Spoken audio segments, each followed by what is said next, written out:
Hi, I hope you're enjoying this mini-series on Distinctly Crafted. Now let's look at natural abilities and how God can use them for His glory. What are your skills?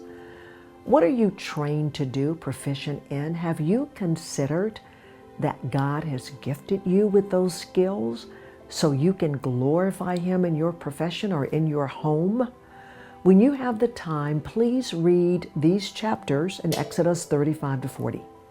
Moses said in Exodus 35:10, "Come all of you who are gifted craftsmen, construct everything that the Lord has commanded."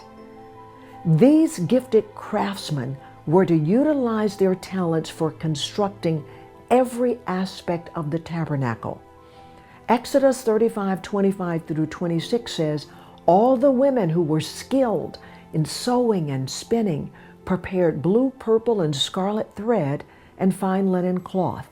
All of the women who were skilled used their skills. The reality is all work is sacred. There's no such thing as sacred versus secular. God not only gives you certain natural and spiritual gifts, but He also knows the position He wants you to hold. It's crafted for you. I love these verses in Exodus 35:30 through 35.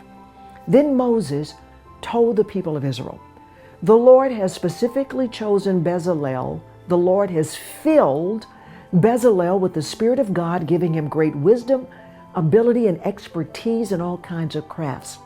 He is a master craftsman, expert in working with gold, silver, and bronze.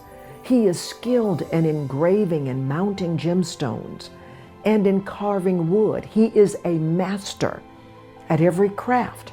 And the Lord has given both him and Oholiab the ability to teach their skills to others.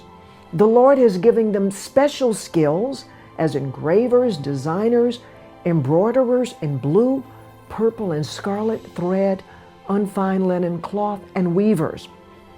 They excel as craftsmen and as designers."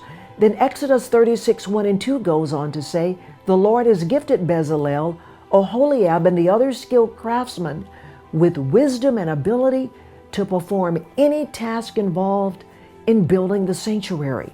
Let them construct and furnish the tabernacle just as the Lord has commanded." So Moses summoned Bezalel and Oholiab and all the others who were specially gifted by the Lord and were eager to get to work. We learn that God chose Bezalel to be the master craftsman and Oholiab to assist him. Both accepted their roles and excelled in them. What does this tell us?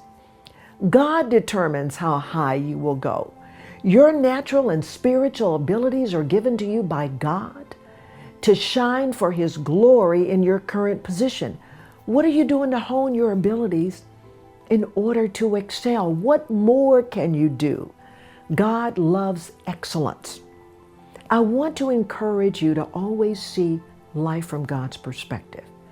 What might be His purpose for that surprise advancement or promotion or closed door? That's where trust in His sovereignty comes in. Consider these two. Esther in the Old Testament, drop-dead gorgeous with a likable temperament. God made her naturally beautiful for His purposes. Otherwise, the king would not have selected her as his next queen. Her personality impressed everyone she encountered on the way up. We can all do things to be more likable. I've discovered that people hire and promote who they like. Esther was humble, teachable, pliable, and respectful. And she found great favor with the king. God placed her in that position to save her people from annihilation. It wasn't just about her being in this covenant position for her to profile. God had a purpose, and He has a purpose for your promotions and demotions. So I encourage you to always inquire of the Lord about your desire to progress. Pray for His leading. Joseph's story is told in Genesis 37:39 through 50. God gave him the ability to see dreams and interpret them and the gift of leadership. but his chiseled, handsome features worked against him. God gave him a dream of great elevation, great promotion, but shortly afterwards, his life went downhill fast. This may happen to you, and the only thing you have to stand on is the last thing God told you. Hold firm. Trust him. Honor him while you wait and go through the fire with a great attitude.